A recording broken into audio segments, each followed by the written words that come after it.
ये बच्चों हमारे पास अब ये सवाल है, हमसे कहा जा रहा है कि मास कैलकुलेट करें। किसका? कार्बन डाइऑक्साइड का, जिसने जिसने 2640 सीएम क्यूब ऑक्युपाई किए हैं एसटीपी पर। एसटीपी पर, ठीक है ना। तो मानो हमें यहाँ पे मास यानी डब्ल्यू आइडेंटिफाई करना है, सीएम क्यूब यानी वॉल्यूम गिवन है एसटीपी कंडीशन के ऊपर, है ना। एसटीपी कंडीशन के ऊपर मास मालूम करना है, किसका? कार्बन डाइऑक्साइड का। तो पता है कौन सा सब्सटेंस है, तो इससे निकल जाएगा आपका मॉलिक्यूलर मास, ठीक है ना, मॉलिक्यूलर मास। अब देखें कैसे मास और वॉल्यूम को रिलेट करते हैं हम किसी भी गैस के एक सर्टेन टेम्परेचर प्रेशर कंडीशन के ऊपर।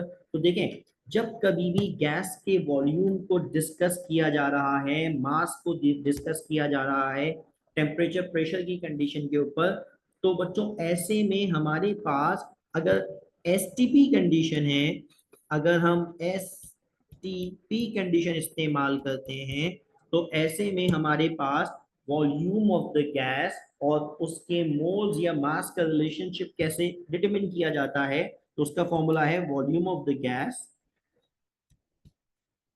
is equals to mole of the gas multiplied by molar volume, है ना। नंबर ऑफ मॉलिक्यूल की तरह का हमारे पास ये फॉर्मूला है, ठीक है। वहां पे नंबर ऑफ पार्टिकल्स या molecules equals to mole multiplied by molar, वहां पे हमारे पास था एवोगाड्रो नंबर, वो कांस्टेंट था। यहाँ पे वीएम मोलर वॉल्यूम, ये क्या है बच्चों? यहाँ पे कांस्टेंट है। वीएम का मतलब है मोलर वॉल्यूम। मोलर वॉल्यूम का मतलब होता है volume of a gas, volume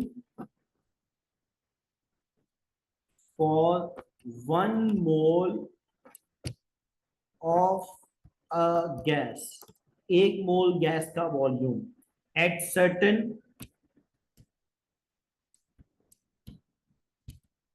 temperature and pressure. और अगर ये सर्टेन टेम्परेचर प्रेशर एसटीपी हो, अगर ये सर्टेन टेम्परेचर प्रेशर एसटीपी हो, तो वीएम की वैल्यू यानी 1 मोल जो कोई वॉल्यूम ऑक्युपाई कर रही है गैस, वो वैल्यू होगी 22.4 डीएमक्यू या 22,400 सीएमक्यू, ठीक है। अब ये वीएम वैल्यू कांस्टेंट है एसटीपी के लिए for each mole of a gas, irrespective gas कौन सी है ना। हाइड्रोजन है, नाइट्रोजन है, कार्बन डाइऑक्साइड है, सल्फर डाइऑक्साइड है, अगर उसका 1 मोल है एसटीपी पे, तो वॉल्यूम यही रहेगा, है ना। वॉल्यूम हमारे पास यही रहेगा। अच्छा, अगर मैं इसको मोल की जगह मास वाले फॉर्मूले में कन्वर्ट कर दूं, तो मैं कहूंगा volume of a gas equals to mass of the gas by molecular mass of the gas into molar volume which is constant value, ठीक है। अब इस बुनियाद पे अगर मुझे W डिटरमिन करना है बच्चों, अगर मुझे W डिटरमिन करना है, तो फॉर्मूले को रीअरेंज कर लेते हैं।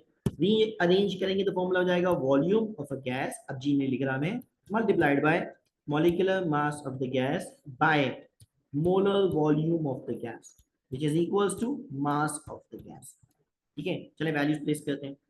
अब V कितना दिया गया है, V कितना दिया गया है, तो 26,440 2640 centimetre cube multiplied by molecular mass कितना होता है कार्बन डाइऑक्साइड का, विच इज 44 ग्राम पर मोल।